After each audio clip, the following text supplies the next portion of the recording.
মা হুয়ার রূহ, মুহাম্মদ আমাদেরকে বলে শোনাও রূহ কারে বলে, কেমন করে আসে, কেমন করে যায়, এ ব্যাপারে কি জানো বলো। 2 নাম্বার প্রশ্ন, মানহুম আসহাবুল কাহাফ, আসহাবে কাহাফ সম্পর্কে কি জানো।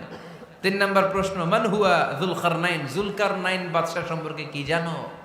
আল্লাহর হাবিব সাল্লাল্লাহু আলাইহি ওয়াসাল্লাম বললেন গাদান উজিবুকুম, আগামীকাল বলে দেব। কি বললেন? সবাই বলেন উত্তরে কি বললেন? আগামীকাল বলে দেব। তো আগামীকাল সবাই এসে হাজির। বলো, 3টা প্রশ্ন রেখেছিলাম গতকাল, উত্তর বলো। আল্লাহর হাবিব সাল্লাল্লাহু আলাইহি ওয়াসাল্লাম বলতে পারলেন না, কারণ ওহী আসেনি।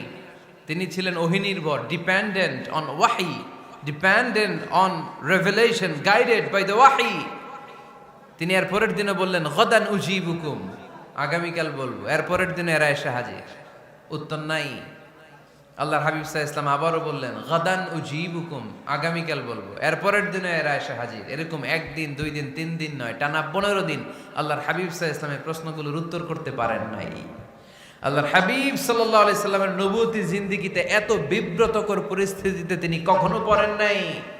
ইহুদিরা প্রতিদিন এসে হট্টগোল করে আর মক্কায় রটনা ছড়ায়, দেখো এই লোকটা যদি সত্যিই নবী হতো তাহলে তো উত্তর করতে পারতো, ঠিক কি না? যেহেতু উত্তর করতে পারে না, আসলে সে আসল নবী নয়, সে ভণ্ড নবী, মিথ্যা নবী। পড়েন না আউযুবিল্লাহ।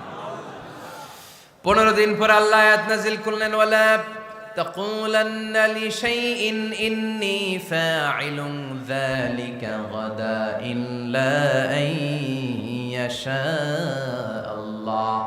ও নবী, ভবিষ্যতের ব্যাপারে সামনে থেকে যখন আপনি ওয়াদা দিবেন, ওয়াদা দেওয়ার সময় ইনশাআল্লাহ শব্দটা মিলিয়ে দিবেন।